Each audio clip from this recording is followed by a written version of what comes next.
आप high court में खैरियत से आज यहाँ पहुँचे?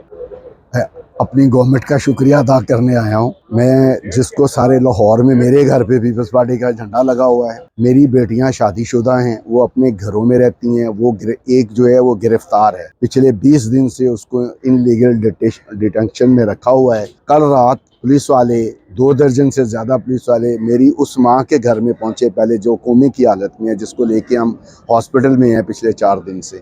फिर इन्होंने सारे जो हैं ये मेरे वाले घर में रहमानपुरे में आए हैं। ये 20-25 लोग थे। ये सीढ़ियाँ लगा कर पहले दरवाजे तोड़ते रहे हैं, फिर ये सीढ़ियाँ लगा के छत पे चढ़े हैं और हमें हॉस्पिटल में इन्फॉर्म किया गया कि जी आपके घर में पता नहीं कौन कौन लोग घुस गए हैं।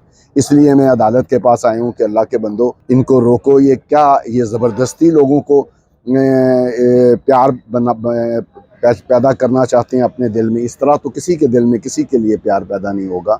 मेरी बेटियां जो हैं वो शादीशुदा हैं, इंडिपेंडेंट है, समझदार हैं।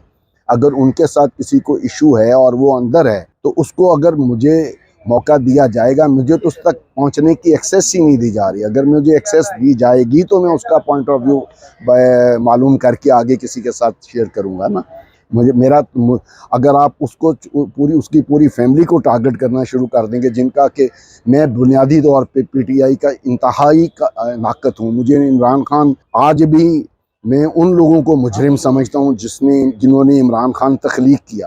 क्या पाकिस्तान की प्राइम एजेंसीज को ये पता नहीं था कि वो एक बदकिरदार आदमी है? क्या पाकिस्तान के उन जिन्होंने उसको सादक और अमीन का सर्टिफिकेट जारी किया उसको उसका पास्ट पता नहीं था? और आपने 14 साल लगा के पाकिस्तान की सारी यूथ को गुमराह किया। अब उनके वालदैन को या उनके लोगों को आप उनको समझाने का मौका देंगे तो वो कुछ करेंगे ना। आप उनके साथ साथ अगर उनके वालदैन को भी टारगेट करेंगे तो फिर ये मामला इस तरह तो सॉल्व नहीं होने वाला। पीपल्स पार्टी से आपका ताल्लुक है तो क्या आप? मेरा कर्ज है पीपल्स पार्टी के ऊपर। बिलावल भुट्टो जरदारी और आसिफ अली जरदारी मेरे मकरूज हैं। जब मेरे भाई को 1992 में नवाज शरीफ वगैरह ने बेनज़ीर के ख़िलाफ़ साजिश के लिए इस्तेमाल करने से इनकार पे कत्ल किया था, तो जरदारी साहब मेरे घर में बैठ के मेरी माँ से ये वादा कर कर गए थे कि अगर ज़िंदगी में दोबारा कोई मसला हुआ तो हम तुम्हारे साथ खड़े होंगे। मेरी माँ कोमे में जाने से पहले ये कहती हुई कोमे में गई है कि पहले नवाज शरीफ ने मेरा बेटा मारा था, आज वो मेरी पोती को मार रहा है। कहाँ है जरदारी? अभी आज अदालत में आप आए हैं, कोर्ट ने क्या ऑर्डर किए? कोर्ट ने, हमने एप्लीकेशन दाखिल की है हरासमेंट की, मेरे वकील ने। हम वो उस पर जो भी ऑर्डर होगा, अभी उस पर नंबर वगैरह लग रहा है, जैसे ही उस पर कोई ऑर्डर लगता है तो जो ये जिन एजेंसीज को अब ये याद आ रहा है ना कि शोहदा की बेइज्जती हुई है। शोहदा मेरे भी उतने शोहदा हैं, वो तो शोहदा नोन है ना। मेरा वो शहीद जिसने इस मुल्क के लिए जलंधर में गोली खाई है, उसका मैं वारिस हूँ। मेरे साथ आर्मी चीफ बैठ के बात करे। मेरे इस मुल्क की प्राइम एजेंसी ने मेरे साथ वादा किया हुआ है कि अगर आपको ज़िंदगी में कभी मुश्किल होगी तो हम आपके साथ खड़े हों। अच्छा सर, कहा जा रहा है कि प्रेस कॉन्फ्रेंस कर लें, बयान हल्फी दे दें, माफ़ी मांग लें। देखिए, मैंने अपने वीडियो पैगाम में भी ये कहा था कि मेरी बेटी एक हाईली एजुकेटेड पढ़ी लिखी लड़की है।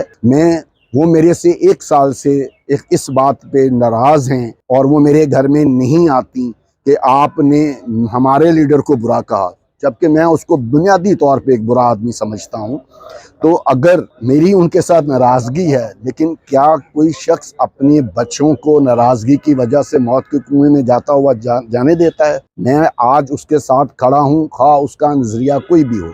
मैं उसको समझा सकता हूँ। मैं उसके पास जाऊँगा, जब मुझे एक्सेस दी जाएगी उसको समझाऊँगा कि मेरे से वो मुतालबा करती है। जब मैंने उसको समझाया पहली मीटिंग में कि आप देखा ये साबित हो गया कि वो स्टेट दुश्मन है, तो उसने कहा हाँ, अगर वो स्टेट दुश्मन है तो जिन लोगों ने हमें, हमारी जिम्मेदार तरीन एजेंसी के आदमी ने हमें कहा था कि नया पाकिस्तान बनने जा रहा है, वक्त तब्दील हो रहा है, पहले वो आके टीवी पे माजरत करे। वो माजरत करे जिसने उसको सादक और अमीन का सर्टिफिकेट दिया था। हमने तो उनके ऊपर एतबार किया है। अब अगर वो मुजरिम नहीं है तो हम मुजरिम कैसे हैं? आप पहले उनको मुजरिम डिक्लेयर करें। और फिर हमें आके हम फिर माफ़ी मांगेंगे कि जी हमने गलत लोगों को फॉलो कर। वालिद के लिए कितना मुश्किल है और कितने कर्ब से वो गुजर रहा है कि वालदा जो है वो कोमे में है, बेटी जो है वो जेल में है, एक बेटी जो है उसका कुछ मालूम नहीं है। वो हमें तो अब तक दर ये बदर हाँ अब तक हमें ये मालूम नहीं है कि मेरी दूसरी बेटी खुद कहीं गई हुई है या वो किसी एजेंसी के कंट्रोल में है।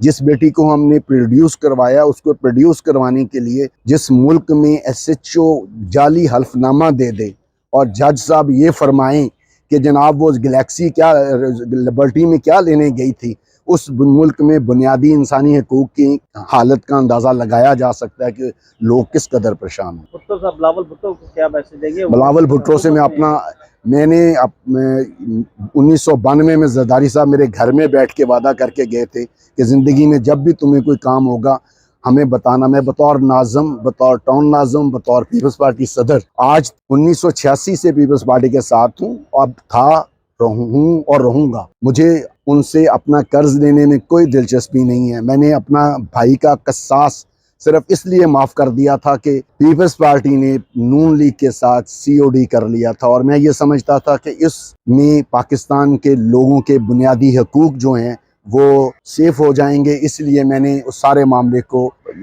पस्से पुश डालते हुए नून लीग की मुखालफत छोड़ी थी। और मेरे बच्चे जो हैं वो आज तक वो 92 वाला सदमा नहीं बुला सके। वो ये कहते हैं कि हमारे साथ इतना हुआ, हमने बीबी की ज़ाती इज्जत बचाने के लिए अपने एक भाई को कत्ल करवा लिया, एक को सजाए मौत करवा ली, एक को 70 साल कैद करवा ली और हमने 92 में 8 मिलियन रुपीस खर्च किए अपने केस पर। और आज उसका एक पैसे का रिवार्ड ना मैंने पीपल्स पार्टी से लिया ना किसी और चीज़ से लिया, ना मुझे ज़रूरत है। मेरे रब ने मुझे बहुत नवाजा है।